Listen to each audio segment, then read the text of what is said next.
Bonjour et bienvenue dans notre série sur la reconnaissance et la lutte contre les fake news. Il s'agit du projet Freedom et aujourd'hui nous allons parler des outils européens pour lutter contre les fake news. Que vous soyez novice en matière de culture numérique ou que vous cherchiez simplement quelques conseils, cette vidéo est là pour vous aider à naviguer dans le monde de l'information en toute confiance. Par exemple, avez-vous remarqué que j'ai été moi-même généré par une intelligence artificielle? Comme nous l'avons vu dans les vidéos précédentes, les fake news et la manipulation de l'information sont omniprésentes sur Internet. L'Union européenne a donc mis en place un certain nombre d'outils qui méritent que l'on s'y attarde.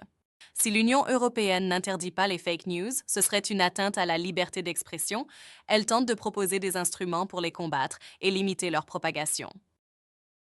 Tout d'abord, nous pouvons mentionner le code de pratique qui, bien qu'il ne soit pas juridiquement contraignant, demande à ses signataires, dont plus de 30 parties prenantes telles que Google, X, l'ex-Twitter et TikTok, de prendre des mesures contre la désinformation en ligne.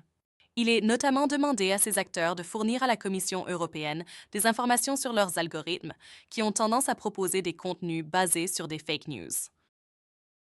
En ce qui concerne les algorithmes des réseaux sociaux, l'Union européenne a adopté la loi sur les services numériques afin de garantir la transparence des systèmes de recommandation des réseaux sociaux.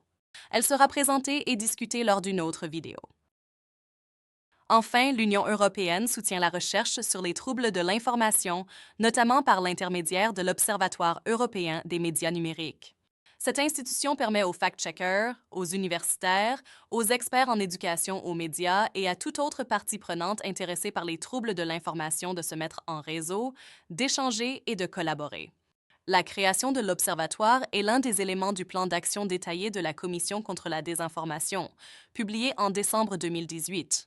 Ce plan vise à renforcer les capacités et la coopération entre les États membres et l'UE dans 4 domaines clés.